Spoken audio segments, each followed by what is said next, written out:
ये ड्राइवर मुझे मुड़ मुड़ कर देख रहा है। कहीं यह मुझ पर फिदा तो नहीं है। यदि ऐसा हुआ तो मेरा काम और भी आसान हो सकता है। मैं इस बंधन से आजाद हो सकती हूँ, लेकिन मैं भागकर जाऊंगी कहाँ? मुझे कौन बचाना चाहेगा? मैं तो एक खूनी और बदनाम महिला हूँ। नहीं, मैंने तो समाज से गंदगी को हटाया है। ये कैसी दुनिया है? ये कैसा समाज है? गंदगी को हटाना भी यहाँ पाप है। मैं तो निर्दोष हूँ, और जब मैं निर्दोष हूँ, तो मुझे अपने प्राण की रक्षा अवश्य करनी चाहिए। यदि मैंने ऐसा नहीं किया, तो मैं बुज़दिल कहलाऊंगी। पुलिस जीप तेजी से भागी जा रही थी, और मैं भी उसी गति से सोचती जा रही थी। तभी किसी ने मेरे कंधे पर हाथ रखकर पुनः हटा लिया। मैं जरा सी भी नहीं चौंकी। मैंने कनखियों से देख लिया था। मेरे कंधे पर हाथ रखने वाला कोई और नहीं, बल्कि एक पुलिस इंस्पेक्टर था। मैं थोड़ा मुस्कराई, फिर अपने चिर परिचित मुद्रा में होंठ दांतों से दबाते हुए बोली, इंस्पेक्टर साहब, क्या मैं आपको कातिल लगती हूँ? इंस्पेक्टर मुझे एकटक देखे जा रहा था, लेकिन जवाब में कुछ नहीं बोला। मैंने सोचा, बात ऐसे नहीं बनने वाली। ये पुरुष लोभी होते हैं। यह इंस्पेक्टर भी तो एक पुरुष ही है। मुझे भोगना भी चाहता है, और जेल की हवा भी खिलाना चाहता है। यही सोचते हुए मैंने अपनी टांगे फैला दी, और उसके पैर को धीरे धीरे अपने पैर से सहलाने लगी। अब मेरे चेहरे पर खूनी, कैदी होने का भय या भविष्य में घटने वाली घटनाओं की दहशत नहीं थी। फिर मैं अपनी शर्ट के ऊपरी 3 बटन खोलकर ऊँघने का नाटक करने लगी। उस जीप में कुल 3 सिपाही थे, जो झपकी ले रहे थे। इंस्पेक्टर आंखें बंद कर मेरे स्पर्श का आनंद ले रहा था। तभी ड्राइवर ने मुझे चिकोटी काटी। मैंने उसकी आंखों में आंखें डालकर अपनी जीभ को दोनों होठों के ऊपर गोल गोल घुमाया। ड्राइवर के मुंह में पानी आ गया। मुझे ये भली भांति मालूम गया था कि मुझ पर सबसे अधिक फिदा ड्राइवर ही है। अंधी अंधा प्यार, यानी जिस भी चाहत में अंधा शब्द गया, वो उस व्यक्ति के लिए घात का हो जाता है। ड्राइवर मुझसे निश्चित रूप ही अंधा प्यार करने लगा था। मैंने किसी नटखट बच्चे की तरह जीभ निकालकर उसे चिढ़ाया, तो वह अपना मानसिक संतुलन खो बैठा, और जवाब में उसने हाथ का इशारा किया कि यह इलाका काफी निर्जन है, तुम कूदकर भाग सकती हो। मैं जीप की रफ्तार कम कर रहा हूँ। मैं उसके इशारे के भाव के समझते ही मुस्करा पड़ी, और अगले ही पल जीप की रफ्तार काफी कम होती चली गई। ड्राइवर ने हाथ का इशारा दिया, कूद जाओ। लेकिन मैं कूदकर जाऊंगी कहाँ? कोई भी तो मेरा नहीं है। तभी मुझे अनायास ही याद आया कि मैंने गृहमंत्री की हत्या की है। अदालत मुझे सजा देने में कंजूसी नहीं करेगी। उम्र कैद या फांसी तो निश्चित ही है। मैं निर्दोष होते हुए भी फांसी पर झूल जाऊंगी। क्या यह अच्छा होगा? मुझे चलती जीप से कूदना ही होगा। फिर मैं धीरे से कूदने के लिए जैसे ही आगे बढ़ी, इंस्पेक्टर की आंख खुल गई। वह कड़क कर बोला, कूदकर भागना चाहती थी? ये पिस्तौल देख रही है ना? खोपड़ी उड़ा दूंगा। मैं सीट पर पुनः बैठ गई। इंस्पेक्टर ड्राइवर को डांटने लगा, तुमने स्पीड क्यों कम कर रखी है? लगता है इसके तीखे ननों ने तेरे ऊपर भी जादू कर दिया है। बेवकूफ, तू नहीं जानता ये भाग गई तो हमारा क्या हाल होगा? इंस्पेक्टर साहब, यदि मैं भागना चाहूंगी, तो आप मुझे रोक नहीं सकते। मेरे ये कहते ही इंस्पेक्टर मुझ पर भड़क उठा, और पिस्तौल के पिछले हिस्से से मुझे पीटने लगा। मेरे हाथों में हथकड़ी थी। मैं गुस्से से बिफरती हुई बोली, तो हथकड़ी खोलकर देख। तुमने क्या मुझे गृह मंत्री समझ रखा है? ये कहकर उसने मेरी हथकड़ी खोल दी। अब तो हथकड़ी खुल गई ना। जरा भाग कर दिखा मुझे।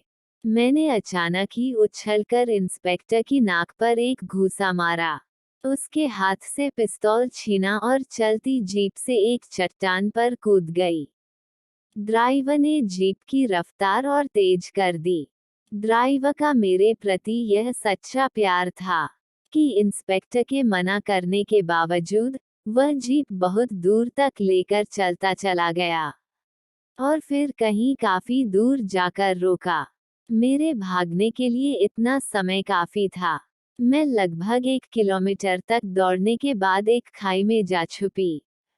मात्र 3 पुलिस और एक इंस्पेक्टर मुझे भला कैसे ढूंढ पाते। मैं घंटों खाई में दुबकी बैठी रही। तभी मुझे अचानक जूते की आवाज सुनाई दे गई। मेरे पूरे बदन में एक सिहरन सी दौड़ गई। तभी किसी के खनखारने की आवाज आई।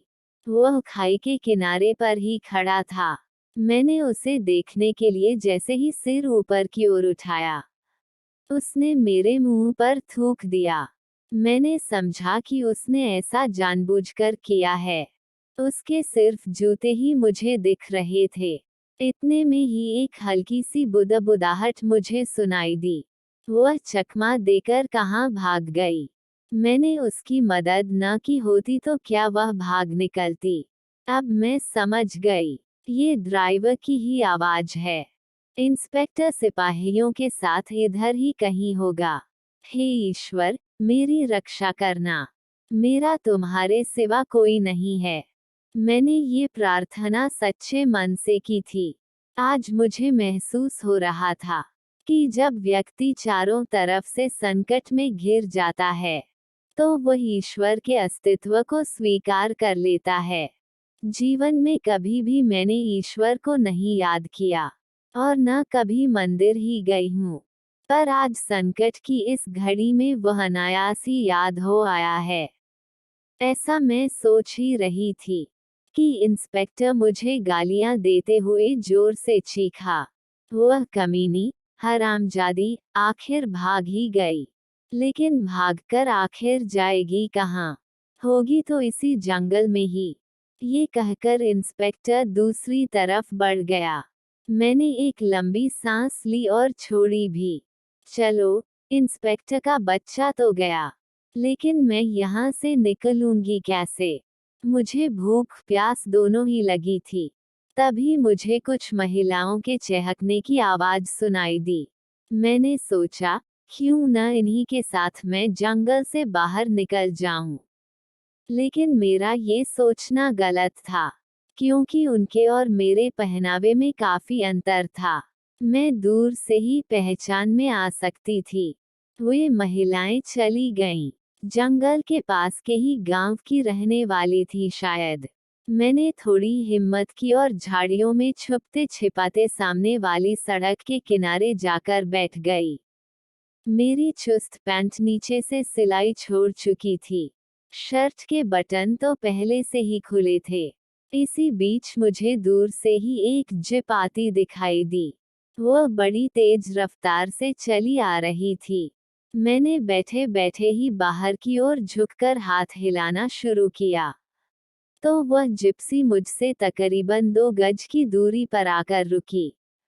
मैं जानबूझकर लंगड़ाती हुई जिप्सी के पास पहुंची और अंदर बैठे व्यक्ति से बोली, मेरी गाड़ी का एक्सीडेंट हो गया।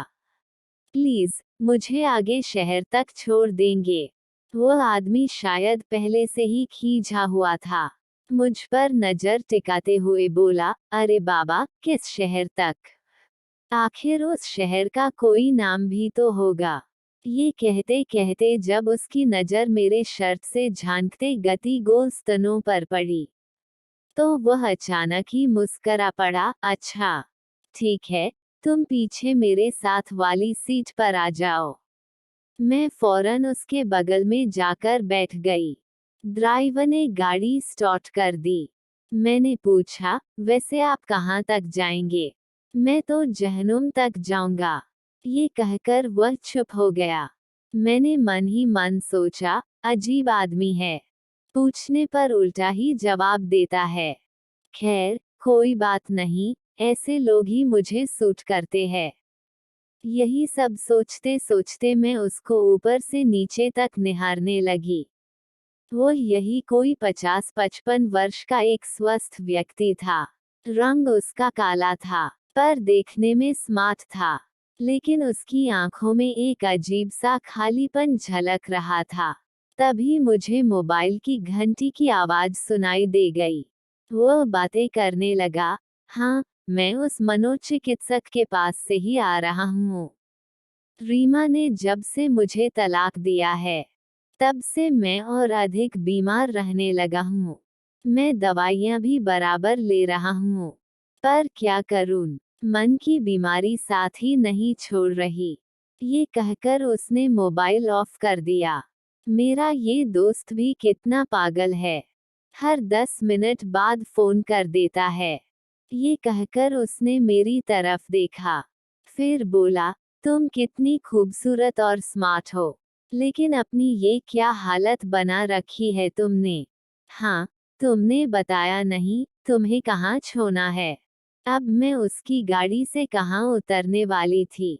मैंने अपनी आंखें गोल गोल नचाते हुए कहा, मैं भी जहन्नुम तक जाऊंगी। ये सुनते ही वह हंसने लगा, उसका साथ मैंने भी दिया। अब गाड़ी में बिल्कुल सन्नाटा छाया था, और गाड़ी सड़क पर हवा की गति से तेज भाग रही थी। कोई 6 घंटे के लंबे सफर के बाद गाड़ी एक शानदार होटल के सामने आ खड़ी हुई। शाम का धुंधलका बढ़ता ही जा रहा था। उसने कहा, नीचे उतरो, आज रात यहीं गुजारनी होगी। मुझे गाड़ी से बाहर आने में काफी झिझक महसूस हो रही थी, क्योंकि मेरे कपड़े एक 5 स्टार होटल में जाने लायक नहीं थे। शर्ट के बटन टूट गए थे, पैंट की सिलाई कमर से नीचे उधड़ गई थी। इन कपड़ों में चकाचौंध रोशनी के सामने जाना लोगों के मन में कई तरह के सवाल खड़ा कर सकता था। फिर भी मैं गाड़ी से बाहर आ गई। दूसरा कोई चारा भी नहीं था। गाड़ी से उतरे अभी 2 मिनट ही हुए थे कि 2 जवान लड़कियां उस आदमी के पास आ खड़ी हुई, और दोनों उसके कंधों से झूलते हुए बोली, कैसे हो निर्मल? तुम्हारा भी कोई जवाब नहीं। मानसिक रोगी होने का ड्रामा करके तुमने रीमा से अपना पीछा छुड़ा ही लिया। उसका नाम निर्मल है। उन लड़कियों से ही मुझे मालूम हुआ। निर्मल खी खी की भद्दी हंसी हंसते हुए बोला, तुम दोनों के कहने पर ही तो मैंने रीमा को छोड़ने का मन बनाया। जब वह तलाक देने के लिए राजी नहीं हुई, तो मुझे पागल होने का ड्रामा करना पड़ा। इस ड्रामे को हकीकत में ढालने के लिए मुझे लाखों रुपयों के अपने सामान तोड़ने फोड़ने पड़े। निर्मल का व्यक्तित्व धीरे धीरे मेरे सामने खुलता जा रहा था। वह अव्वल दर्जे का अयाश मुझे लगा। उन दोनों लड़कियों के नाम कली और खिली थे, और उनकी उम्र यही कोई 21-22 की थी। मैं सोचने लगी, स्त्री पुरुष के संबंधों की मुझे अच्छी पहचान है। अधिक उम्र के पुरुष कमसिन लड़कियों को ज्यादा पसंद करते हैं, और कम उम्र के पुरुष अधिक उम्र की औरतों को पसंद करते हैं। ये पसंद नापसंद का गणित भी बड़ा ही अनोखा है, बड़ा ही पेचीदा है। निर्मल इन कमसिन लड़कियों की खातिर पागल तक बन गया। अपने हजारों लाखों के सामान ये दिखाने के लिए तोड़ दिए कि वह सचमुच ही पागल हो गया है, और वह रीमा कितनी बेवकूफ औरत है, जिसने अपने 20 वर्षीय वैवाहिक जीवन से किनारा इसलिए कर लिया कि उसका पति मानसिक रोगी है। फिर यह विवाह एक समझौता ही तो हुआ ना। प्यार में तो कोई समझौता होता ही नहीं है। कोई शर्त, कोई मांग, कोई बंधन ही नहीं होता। और विवाह में उपरोक्त सारी बातें होती हैं। लेकिन यहाँ तो निर्मल को इन लड़कियों से कोई प्यार ही नहीं है, और लड़कियां भी निर्मल से प्यार नहीं करती हैं। यहाँ भी एक समझौता है। ये लड़कियां अपनी कमसिन देह निर्मल को देंगी और निर्मल उन्हें धन देगा। फिर यह प्यार न होकर एक सौदा ही हुआ ना। प्यार और विवाह दोनों ही सौदेबाजी पर आकर टिक गए हैं। विवाह में भी वासना, जरूरतें, जीवन की सुरक्षा का महत्व है और प्रेम में भी इन बातों की प्रधानता है। विवाह भी बेमेल होने लगे हैं और प्रेम भी बेमेल होने लगे हैं। एक अमीर परिवार की लड़की की शादी गरीब परिवार में हो जाती है और एक गरीब परिवार के लड़के का प्यार भी एक अमीर लड़की से हो जाता है। फिर विवाह और प्रेम एक जैसे ही हुए ना। उफ, मैं तो पागल हो जाऊंगी। विवाह और प्रेम को परखना, पहचानना और तौलना इतना आसान नहीं है। दोनों में ही तालमेल है। दोनों ही धन और देह पर टिके हुए हैं। मैं अभी न जाने और क्या क्या सोचती, तभी निर्मल मेरे पास आकर अचानक ही बोल पड़ा, प्लीज तुम आज मेरे साथ ही होटल के कमरे में ठहर जाओ। मेरा जहनुम बस यहीं पर आकर खत्म होता है। मैं कसमसाई, फिर आगे बढ़ गई। मेरे मन में अशांति फैली हुई थी। निर्मल मेरे साथ कैसा व्यवहार करेगा, इसको लेकर मैं अशांत नहीं थी। ये तो मुझे पहले से ही मालूम था कि जो मुझे एक बार देख लेता है, वह मुझे एक बार पूरी तरह पाना जरूर चाहता है। कली और खिली दोनों ही लड़कियां मेरे सामने फीकी पड़ गई थीं। यही सोचते हुए मैं होटल के कमरे में आ गई। मेरे अंदर आते ही निर्मल ने दरवाजा बंद कर लिया और मुझे अपनी बाहों में समेटने के लिए हाथ लपकाने लगा। मैं पीछे हटती हुई बोली, इतनी जल्दबाजी अच्छी नहीं। अभी तो पूरी रात पड़ी है। देखो, मेरे शर्ट पैंट फटे पड़े हैं। मैं पहले बाजार जाना चाहती हूँ। मेरे पास शर्ट पैंट है ना, वे किस काम आएंगे। ये कहकर उसने ब्रीफकेस खोला और मेरे आगे एक खूबसूरत सा शर्ट पैंट रख दिया। मैं हंस पड़ी, यह मुझसे होगा। यह मेरा थोड़े ही है। ये तो मैं कली के लिए ले लाया था। अब तुम ही इसे पहन लो। निर्मल ये कहते कहते मेरी ओर बढ़ गया। अब तो मना न करो। वह आदत से मजबूर था। मैंने उसे रोकते हुए कहा, अच्छा, ये बताओ, तुम्हारी पत्नी रीमा में क्या खराबी थी कि तुम्हें उससे अपना पीछा छुड़ाने के लिए पागल होने का ड्रामा करना पड़ा। वो अब बूढ़ी हो गई है। सहवास में उसकी रुचि भी नहीं रह गई थी। तुमसे क्या छिपाना, मेरी शुरू से ही आदत रही है नई चीजें खाने की, चाहे वो औरत हो या चाहे खाने पहनने की कोई वस्तु। ये कहकर निर्मल हंसने लगा। तुम औरत की तुलना चीज, पहनावे और खाने पीने के पदार्थों से कर रहे हो। एक जीते जागते इंसान की अहमियत तुम्हारी नजर में निर्जीव सामान की है। आश्चर्य, घोर आश्चर्य। तुम जैसे मर्दों ने ही तो विवाह और प्रेम की परिभाषाएं बदल दी हैं। जीवन के गणित को झुठला दिया है।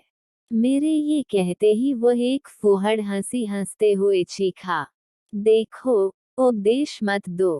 क्या ये झूठ है कि औरत एक चीज नहीं है, पुरुषों के मनोरंजन का साधन नहीं है।